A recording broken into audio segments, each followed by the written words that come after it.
The bar of soap beside your sink looks clean before it even touches water.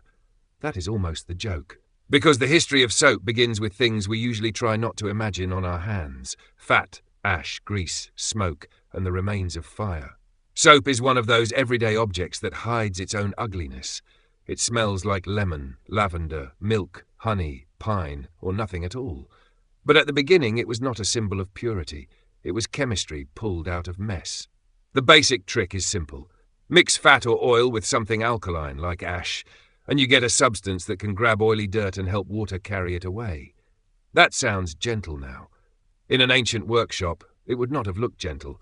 It would have looked like boiling scraps, cloudy liquid, and a useful accident that slowly became a craft.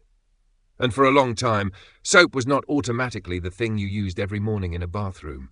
The Romans had baths, oils, scrapers, perfumes, and rituals of cleanliness. But the word often linked to soap, sapo, appears in ancient sources as something associated with fat and ash, and even with changing the colour of hair. In other words, early soap-like material was not just the modern bar waiting to be invented. It lived somewhere between cleaning, grooming, medicine, and fashion. That is the first strange part of the story. Soap did not become powerful because someone suddenly discovered that clean hands are good. People already had ways to wash, scrape, scent, and present the body. Soap became powerful because it solved a stubborn physical problem. Water by itself has trouble with grease. Soap changes the relationship. It loosens what wants to cling. But the darker part comes later, when soap becomes valuable enough for governments to notice. In Britain, soap was not just a household item. It was an excise object, a thing that could be taxed, measured, regulated, and watched. The Soap Duties Repeal Act of 1853 exists because before that repeal, soap carried duties that made an ordinary act of washing part of a political and economic system. Think about that for a second. The object that later becomes a symbol of public health was once tangled up with revenue, enforcement, and price. Cleanliness was not only a habit, it was also access. If soap costs more, then the instruction to be clean is not neutral. It lands differently on rich and poor hands. Over time, industrial production changed that. Soap became cheaper, more standardized, and easier to buy. The bar moved from workshop to factory, from luxury shelf to household shelf. Then disease changed the meaning again.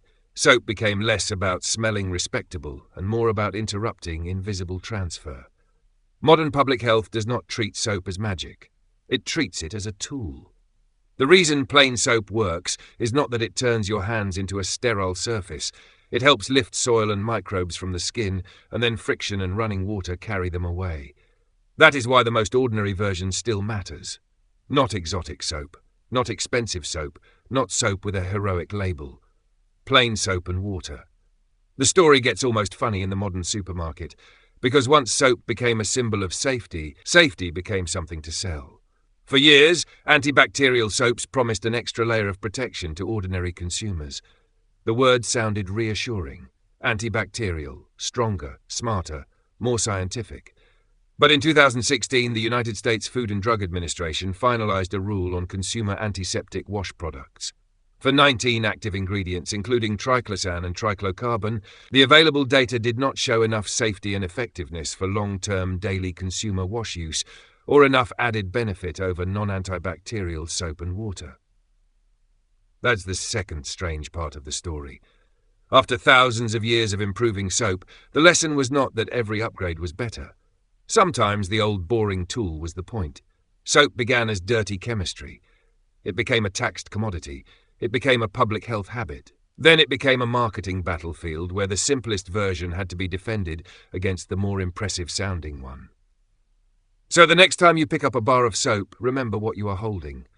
Not purity, a compromise. Fat and ash turned into trust. A cheap object that works because it does not need to be dramatic. It only needs to loosen what clings and let the water take it away.